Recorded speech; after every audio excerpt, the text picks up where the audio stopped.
that would work there as well. So just going to put in homeowner test, and I'm going to. Okay, I found this on the web for what unit for an hour that worked there as well. You put in a homeowner test. Check it out. Not sure why Siri got involved. Sorry about that, guys. All right, so I'm going to put in a homeowner email address here. So this is really important, guys. You're going to be required to do e-sign or attach for each of your assures that you do.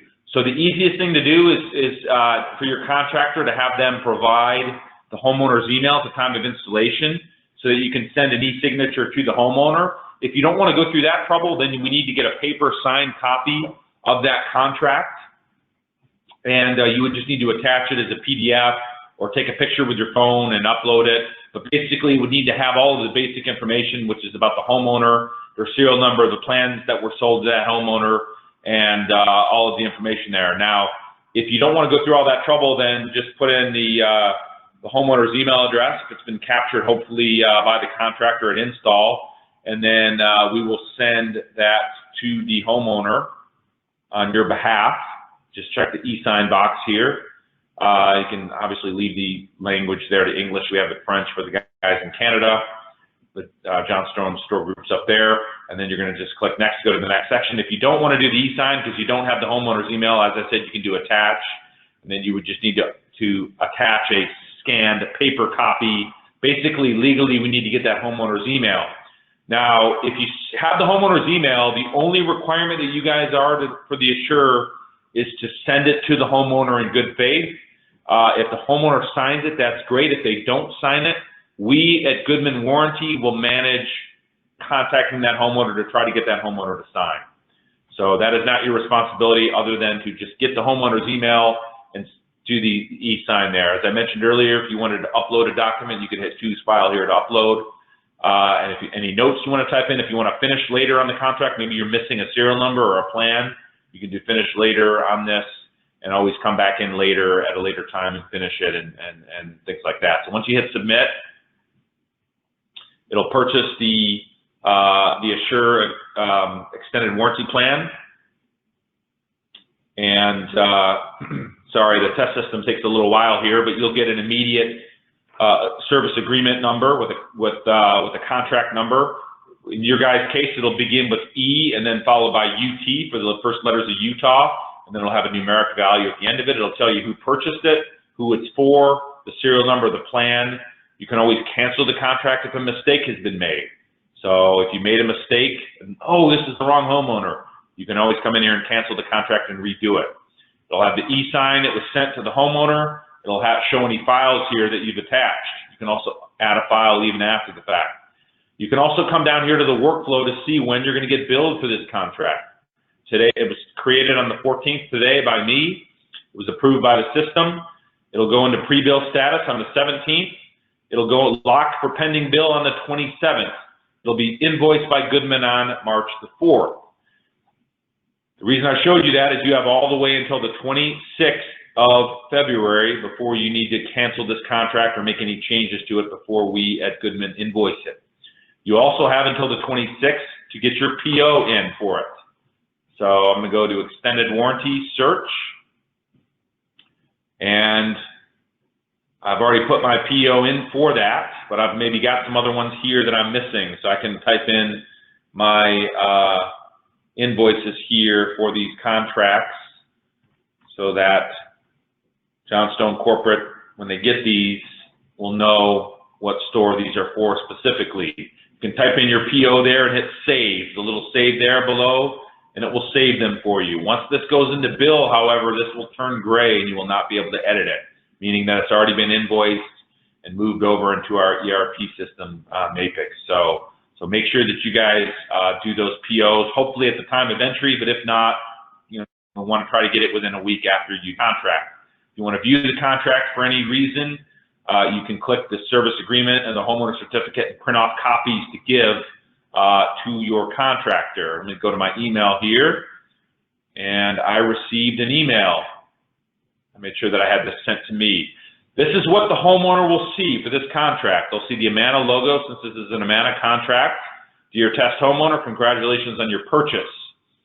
You know, and it'll tell them from Clean Air Dealer, that's who install equipment. Go to the document to sign it here. Your homeowner will click the link. They'll agree to electronic signature, and they agree to the terms and conditions, and then they just have to initial on each page. If they want to read through our legal jargon on the Assure, they can click that, and it'll show all of the information here that we entered. So this is basically an electronic copy of this contract here that shows him.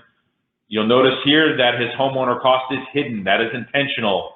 We are never going to show the homeowner the Johnstone plan price cost there for that. So he just needs to, there is a homeowner cost field there that was next to the price where you can type in a marked up value if you want the homeowner to see that. Otherwise, he will not see your contract price. And then he clicks here to sign his name. He can draw his name, or he can just put in something here. Just hit accept signature and go down to the bottom and hit submit. And he's good to go. He signed his agreement, and he can click here to print copies of his documents. So the homeowner will also get an email with copies of this as well. So this is really a nice process because this entire Assure process is online, and the homeowner gets a copy of his Amana as Assure agreement here, showing him his that he's got the 10-year labor coverage here with his signature on it. So I know we're 10 minutes past the hour, so I went a little bit longer than I wanted to. So at this time, I'm going to unmute everyone's phones here, or if you've muted yourself, you can do that, and let you guys ask any questions that we have. We've got about 10 minutes to address any questions that you guys may have for me related to anything that we've covered today.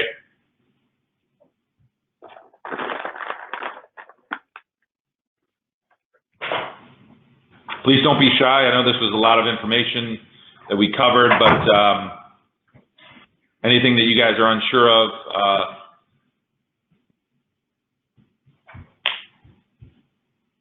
and this is Jeff. I got a bunch of questions. Okay. Okay. Sorry. Let me get to this chat question first here, real quick. Are the evap coils not covered in the Assure program? Good question there, Ogden Store. The evap coils are covered, so they would be covered.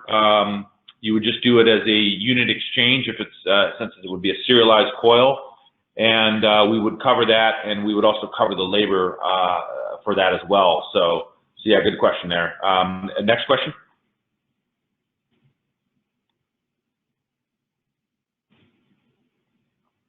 I was just, I guess, whoever was on the phone there. Okay. The claim status, sir? Yeah, how are the status updated? So is there a point person we set up at the store level, or is it whoever starts a thing, touches a thing, becomes the point of contact, and their email is where an update would go? Yeah, great question. So if your claim is not approved, if it's approved, then you got nothing to worry about. If it's rejected or in review, what you can do is our system will, if the claim is in review, it will tell you what is needed to provide, and you'll have then the 30 calendar days from that date to provide that document. Typically, it's going to go into document review, and it will tell you what is needed. I'll give you a couple of examples of when a claim might get flagged for review. Let's say you installed a coil that was made in 2014 yesterday. And so you put in that the coil failed, but it was installed on March the 13th of 2020. Now we're going to look at that and go, this coil was made in 2014. Now you guys at Johnstone may go, yeah, but we had it in our warehouse. We've had it a while, and we sold it to a guy yesterday. And he installed it and something went wrong with it. So in that case, our system's going to flag that claim for review because it's unusual that it's been 6 years before it's been installed. Doesn't mean that we're not going to honor the warranty. We would just need you guys to provide a copy of the installation invoice or the service, that's something showing us that that was in fact installed, you know, when it was installed. And Chantel Waldrop will be your point person for all of those claims that are in review. So you guys can work with Chantel on any of those. But typically what we find, guys, is that, whoever submitted the claim, if it's rejected, that person really should try to take the responsibility to make sure that that claim gets resubmitted within the 15 days. That's really an area where it's kind of, you're a little bit under the gun, but if it's a document that you need to get, it may be something that you may need to get from your contractor, and that can sometimes take some time, especially in the summer. That's why we give you guys the 30 days on the claims that are in review. So will the person This claim actually that's receive a approved- notification, or do they have to log into the system to see what's been updated or the status? Yeah, great question. So we tossed around the idea of notifications, and we surveyed our distributors, and they basically said, hey, we get enough emails. We don't want to get an alert notification every time a claim has been rejected. So what you guys can do is when you sign into Warranty Express, the best thing to do is if you see this top link here, rejected claims that need your attention. There's none in here right now, but it will show you those claims, and you can click there, and it will actually take you right in and show you those claims. So that will basically be any claims that have been rejected since you last logged in and checked your account. So maybe a claim was in review and then it got rejected for whatever reason. That'll be your way to see the notifications. It's the first link here under the claim summary of the last 30 days.